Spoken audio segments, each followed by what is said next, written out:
Untapped is our team-based maple syrup company, but it also is what we believe in on this team. I look at my kids each year and I say, what do you think? And they're like, yes, we love it. And we're listening. They're picking up on it. They learn a lot of new skills that they aren't necessarily aware that they're learning, and they get to work with students that they sometimes wouldn't normally work with. Back to the desk. So much, Elijah. And we see new friendships or new relationships that those kids normally wouldn't associate. And all of a sudden when they say, you know, I got to make a new friend in this project, we're like, yes, like that's why we do it. Media marketing is really our advertising branch of the company. We have an Instagram page, a Twitter page, we have a Facebook page. We also have a YouTube channel, which we share with the newsroom. We're also working on some social media advertisements, some commercials. We are working on a poster. Basically, Eric is working on one too. Ain't that right, Eric? See? We are working on our Instagram right now, so we're taking pictures of the different places and the different things that they're doing for maple syrup, and we're posting it on Instagram right now. We are working on a Greer Untapped t-shirt to support and get the word out that like our business is starting up. So each day we divide up into a couple of groups. We have a collecting group. They take the buckets, they go out to the tree, get all the sap, and record all the measurements for each tree, such as the sugar level, the high and low temperature of the day, because that affects if the sap is running or not. It's about 40-1. When the sugar content's about 2.5%, it takes 40 gallons of sap to make 1 gallon of maple syrup. So that's why we boil. We have a boiling crew, and right now we have some of the jobs going on. We have a person over here taking the temperature. It's very crucial that when our temperature of this sap boiling reaches 219 degrees, we have to draw it off or it's going to burn. We have somebody on the wood. Every 10 minutes we load this for a consistent boil. So all of this is a well-oiled machine. We have some kids collecting. We have walkie-talkies to get back and forth across the road, and some on the boiler. And so I'm just the manager. These kids are doing all the hard work. I'm part of the Sugar Bush Managers crew. I have brought in my background in the natural sciences. So we're collecting naturalist data, making observations about what's going on around our trees, making observations about our trees and their health. We did a damaged tree survey to see if that goes along with how much sap is being produced by those trees. And we've been collecting weather data on our own every day as part of the Globe Observer app put out by NASA. So we're actually adding that data to NASA's data bank, I suppose. I have so many more ideas for maple. There are many things we didn't get to this year, but with future years, I hope to bring it together a little bit more and get the kids out collecting some more data with other citizen science projects. My department, or the sector I'm in charge of, is candies and confections. So we are one of the major production arms of the business.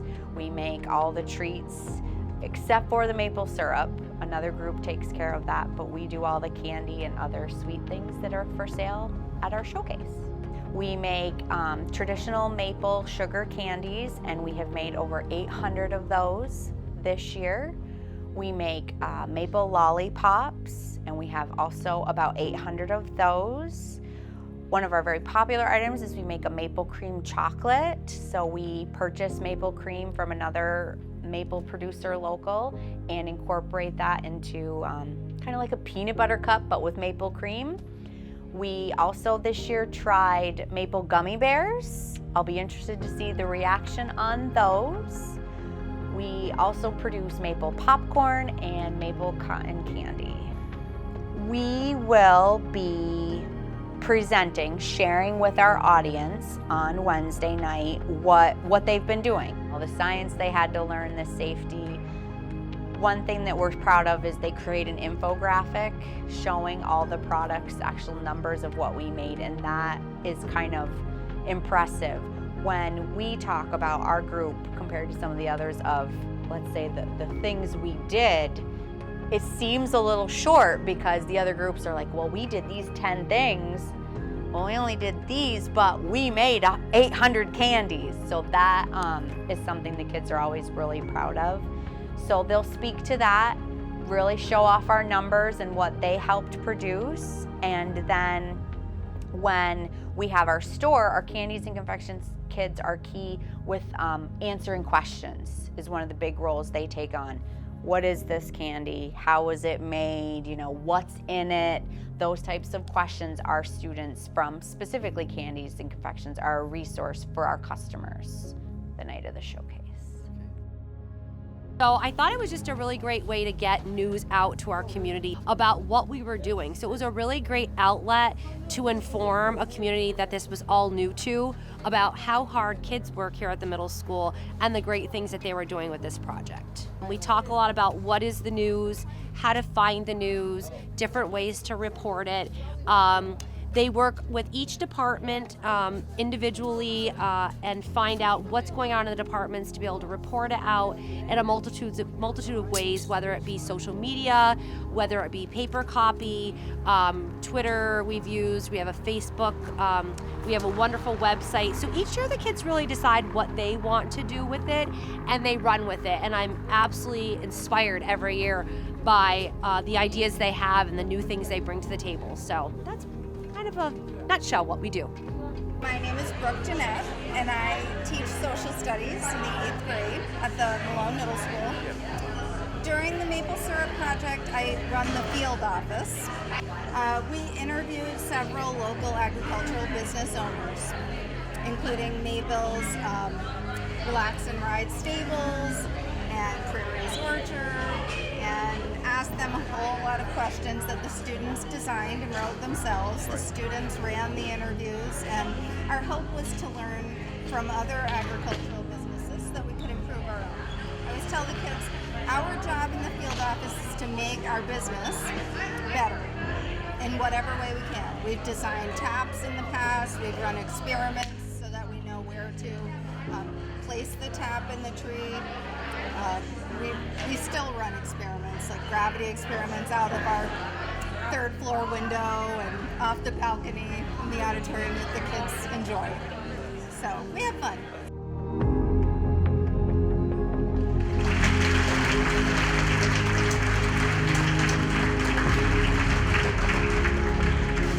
So now we would like to welcome you to our store.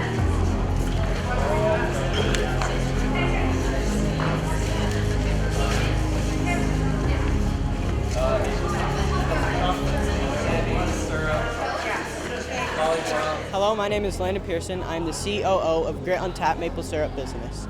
I mainly focused on making sure the groups were doing everything correctly, and I helped the CEO, Ryan Marlowe, with the paperwork and the finances, and that's really all. My favorite part was definitely going up on the stage and speaking to everybody. Just gets me ready for when I actually do have to go and do something like that in the future world. And it's just that seeing the smile on people's faces when they can have this opportunity to do this is absolutely wonderful. My name is Ryan Marlowe, and I was the CEO for the Grit on Tap project. I had to make sure that all the groups were functioning and they didn't have any problems and that everyone was being safe. I think it's a really good experience, and I really learned a lot about everything to do with maple syrup this year. My name is Kurt Munson. I'm the principal here at Malone Middle School. What I've seen as principal, especially this the project and the project-based learning, was the fact that these kids took responsibility and they took care of themselves and others to create a product that, you know, just looking at the crowd that showed out, that is very supportive of what they do here. Well, my son Jacob is in 8th grade. He's part of Grit Untapped. And we came, he's been working hard and comes home every day talking about it. So I kind of knew a little bit what to expect, but the presentation was just amazing to see all the kids and their groups and then to bring treats home with us. this year we got to do this amazing project, once in a lifetime experience with a bunch of amazing people and a bunch of amazing teachers, and it wouldn't be happened without us.